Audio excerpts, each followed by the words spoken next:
All right, let's get to our next topic, guys. Yeah. We're going to get back on the football track. Yes. This next topic is brought to you by FanDuel. Fridays already feel different during basketball season, and FanDuel is making them even better every Friday night before the games tip off. FanDuel gives fans a new way to kick off the weekend with NBA Happy Hour. It's your official pregame, a limited time window where special offers drop right inside the FanDuel app before the action starts. So tip off every Friday with the FanDuel app and see what's popping during the NBA Happy Hour specials. Every Friday, 6 to 7:30 Eastern. A little basketball, a little action, a whole lot of energy. That's the NBA Happy Hour only on FanDuel, the official sportsbook partner of the NBA.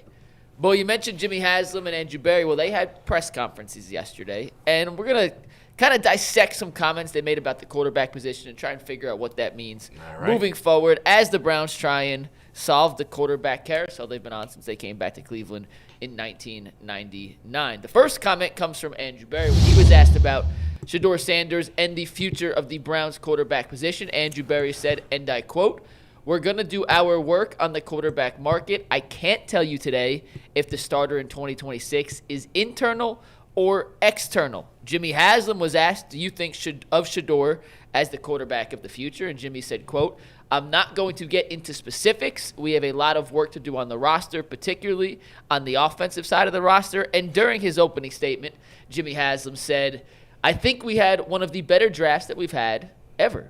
I think we added 4 really good football players who were either first-team All-Rookie or second-team All-Rookie.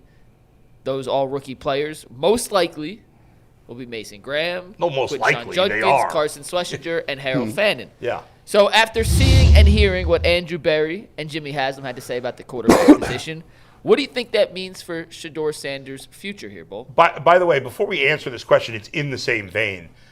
The last few weeks of the season on every broadcast, they kept pointing to the Browns like having more passing yards, rushing yards, receiving yards from rookies than like any other team, as if this was a great accomplishment. Like, nobody on the Browns offense had a great season.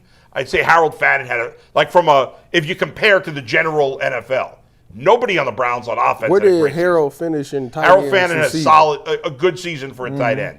I understand he's a rookie. I understand the circumstances is a bad team. But if you look, nobody on the offense is going to the Pro Bowl. Not at all. No. So, I think those were overblown. That being said, what do I make of the statements? I make of the statements what I should make of the statements. What in a sea of extremism, in a sea of my silo or your silo, the Browns, despite the fact they usually do everything stupid, actually their comments here make sense. It is quite clear that the Browns don't for sure have the answer at quarterback. Yeah. Could Shedeur Sanders be the answer? Maybe. Could Deshaun Watson be the answer? I doubt it, but I guess they're going to give him one more chance. Could Dylan Gabriel be the answer? I don't think there's any way, but I guess you never know. He's only played one season. There's clearly nobody that's proven themselves on this team that is a sure thing. So if you are not considering other options, whether you end up going with the same 3 guys or not, it would be criminal to not consider other options, whether it be veteran or rookie. So that's why they're talking. If you have a short thing at quarterback, if your quarterback 1 is set, you don't make any of those comments. I agree. None of them. I agree. So that's what it should be. Let me tell you this, Bull. Yeah. The great senator from New York, Adam the Bull, just laid out so eloquently.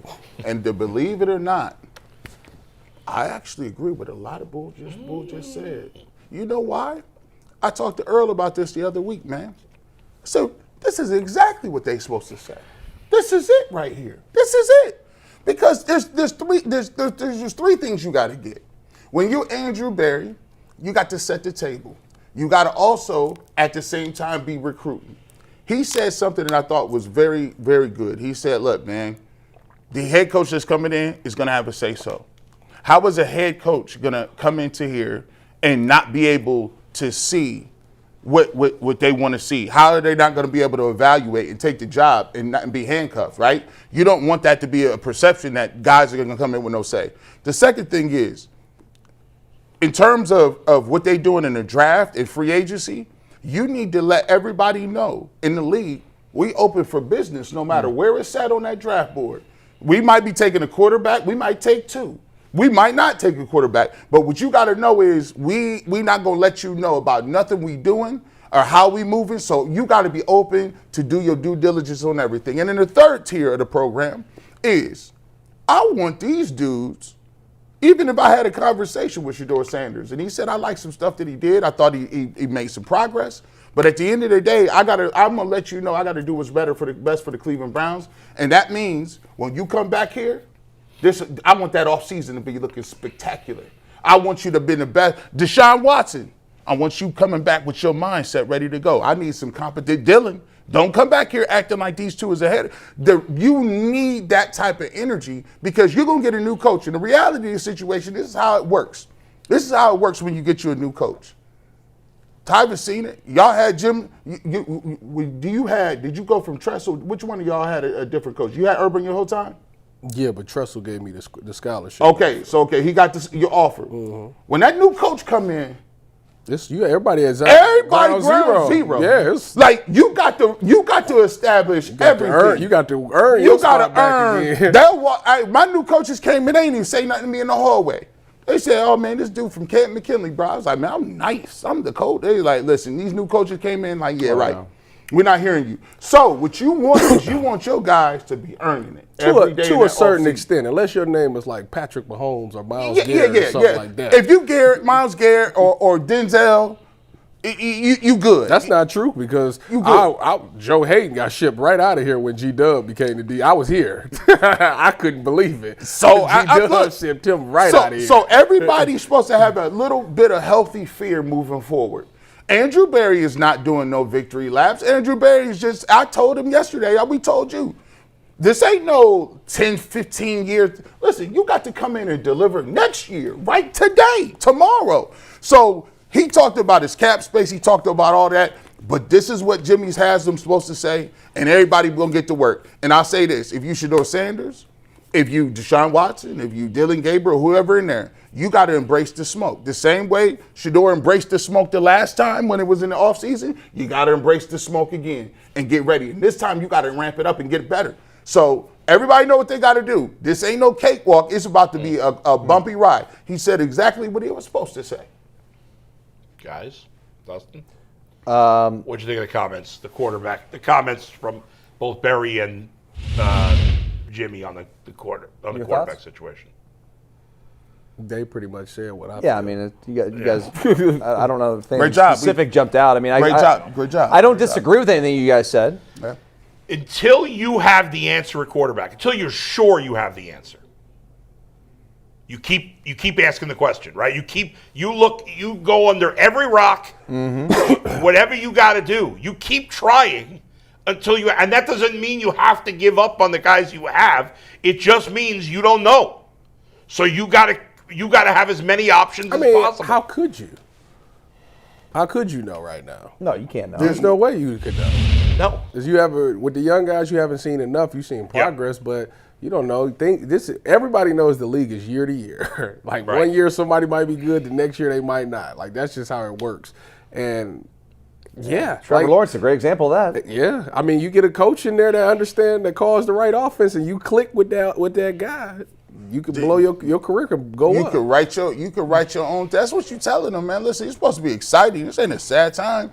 If you was in there and you felt like you and the coach didn't have a good relationship, and you was misunderstood, or they was playing you in a different role, and it's your time to go in there and get your money off now. Because now, it's just not him. It's everybody get a new evaluation. They might have came in here. You think it's scary? Jerry Jeudy, it could be scary and exciting at the same time. Because guess what? Yeah, you got some money, but these new dudes might not be playing with you like that.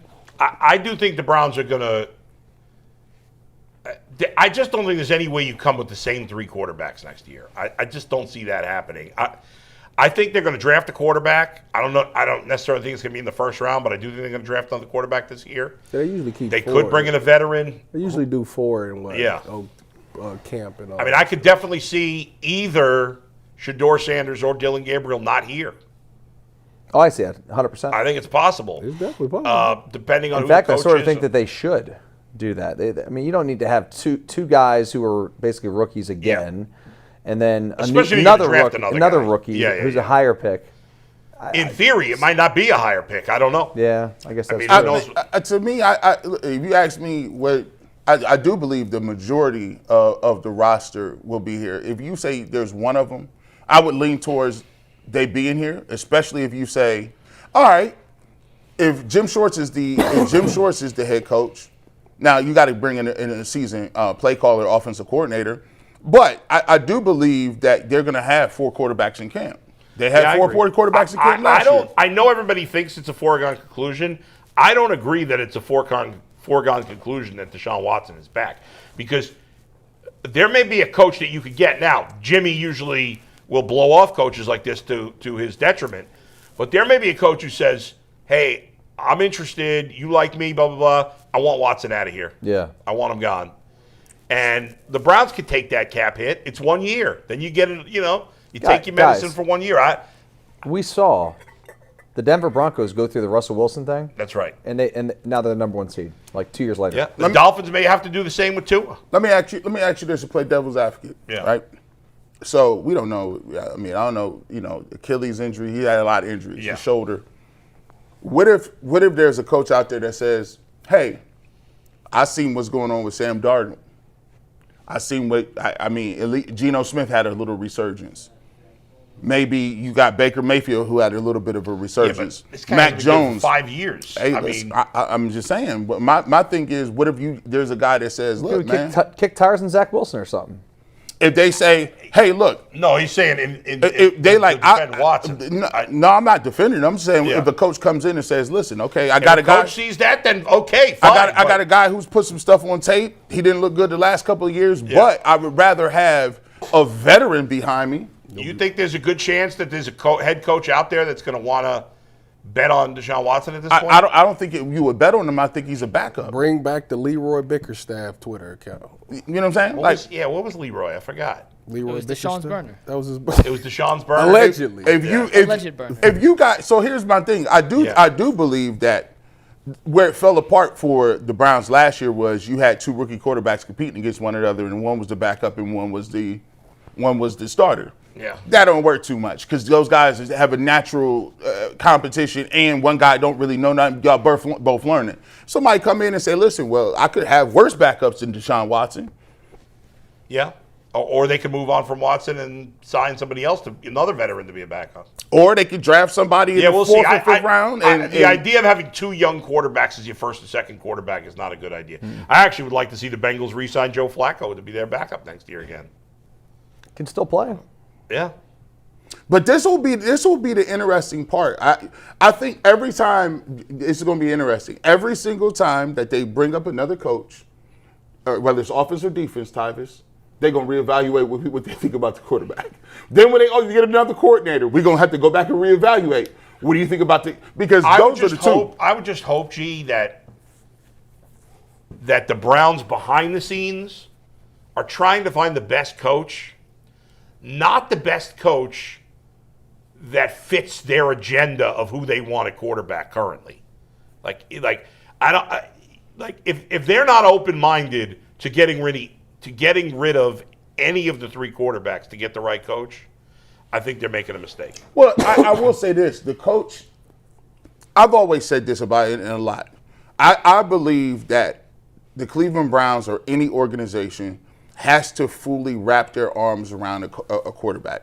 I think for a quarterback to be successful in the NFL, you got to pick a dude and say, this is the dude, and at least we're going to give you enough runway so we can give you an opportunity to prove yourself. So what I would hope is after we come through this process, the draft and the coach and everything, that the Cleveland Browns for once will say, hey, this is the dude we're going to pick.